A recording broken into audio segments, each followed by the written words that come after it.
గుండ్రగారం trailer అన్న నిజం correct. నిన్న 9 గంటలకు రిలీజ్ చేశారన్న. మార్నింగ్ నుంచి చాలా మంది సంద థియేటర్ కాడ, మా త్రిబిల్ థియేటర్ కాడ, ప్రసాద్ కాడ చాలా మంది గొడవలు ఇస్తారు.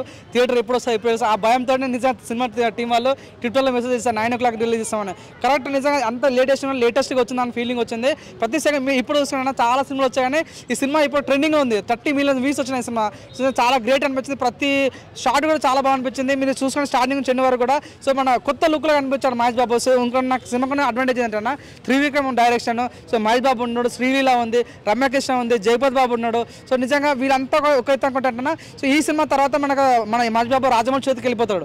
రాజమౌళి చేతికి వెళ్ళిపోతే ఒక 3-4 సంవత్సరాలు పడుతుంది. సో నిజంగా ఫ్యాన్స్ అందరికీ ఒక పండుగ అని చెప్పుకోవచ్చు. మళ్ళీ మన మహేష్ బాబు 3 సంవత్సరాలు దొరకడు కాబట్టి సో ఫ్యాన్స్ అందరూ ఈగర్గా వెయిట్ చేస్తారు, కసితో వెయిట్ చేస్తున్నారు. కాబట్టి ఈ సినిమా 100% బ్లాస్ట్ అవుతుంది. నువ్వు అవునన్న కాదు సినిమా స్టోరీ ఉంటే మాత్రం 100% సిటీ కొడతా అనుకుంటున్నా. మీరు చూడండి అన్న సినిమా గురించి చెప్తున్నా. సో ఒక షాట్ ఉంటుంది అన్న, 3-4 గాలి తేలుతుంటారు, వాళ్ళ మీద నడుచుకుంటూ వెళ్తుంటాడు.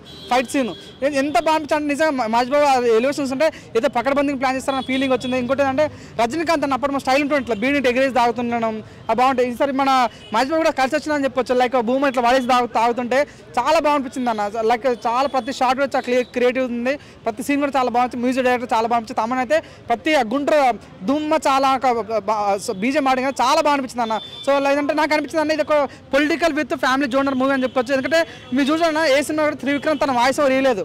ఈ సినిమాలో త్రివిక్రమ్ చిన్న వాయిస్ అందించాడు అనమాట. స్టార్టింగ్లో వాయిస్ ఓవర్ అందించాడు, చాలా బాగా అనిపించింది. అంటే మీ సొంత కొడుకుని ఎందుకు ఒక అనాథగా పెంచారని డైలాగ్ వాడడం. ఇంకోటి ఏంటంటే ఒక డైలాగ్ వాడుతున్నా, కారం మన గుంటూరు అనే కారం అనేది చాలా గారమంగా ఉంటాయి కానీ తింటేనే కళ్ళనిక నీరు వస్తాయని. నిజంగా డైలాగ్ చాలా బాగుంది. ఇంకోటి ఏంటంటే మహేష్ బాబు చాలా సినిమాలో ఎక్కడ చూడలేదు ఎమోషనల్ కనెక్ట్ ఎక్కువ ఉండదు. సో అలా వకినపురం కానీ సన్న సత్యమూర్తి కానీ త్రివిక్రమ్ మార్క్ అనిపించింది అన్న. సో లాస్ట్ ఒక డైలాగ్ కొడతాడు మన మహేష్ బాబు, మా మమ్మీ నా చిన్నప్పుడు కొట్టుంటే బాగుండేది, ఇప్పుడు పెద్ద అయిన తర్వాత నన్ను ఇంత బాగా పెడతాను. డైలాగ్ చాలా ఎమోషనల్ కనెక్ట్ అయింది, చాలా నచ్చింది అని అందరికి చెప్పాలంటే. సో నేను చెప్తాను అన్న సినిమా కూడా ప్లేస్ అంటే అన్న డాన్స్ బాగా అనిపిస్తుంది. కుర్చీ మధ్య పెట్టే సాంగ్ కూడా చాలా క్రియేటివ్గా అనిపిస్తుంది. తన డాన్స్ కానీ తన లుక్స్ కానీ అది డైలాగ్ డెలివరీ కానీ సో చాలా పకడ్బందీ ప్లాన్ చేస్తాను అనిపించి 100% ఈ సినిమాతో ఈ సంక్రాంతి బిగ్గెస్ట్ మూవీ ఏదంటే 100% గుండుకారం అని చెప్తే 100% మీరు చూసుకున్నా ఇప్పటికి వచ్చే సినిమా ఏ సినిమా ట్రైలర్ చూసుకుంటే ఈ సినిమాకి హైయెస్ట్ వ్యూస్ వచ్చినాయి. సో ఇంకా 2-3 రోజులు సలార్ని బీట్ చేస్తా అనిపిస్తుంది. నాకు తెలిసి 100% సినిమాతో మహేష్ బాబు ఇంకో రేంజ్కి వెళ్తాను అనుకుంటున్నాను. మా సత్యం 24 ఫ్రేమ్స్ ఛానల్ని సబ్స్క్రైబ్ చేసుకుని బెల్ ఐకాన్ని యాక్టివేట్ చేసి లైక్ చేయగలరు, షేర్ చేయగలరు.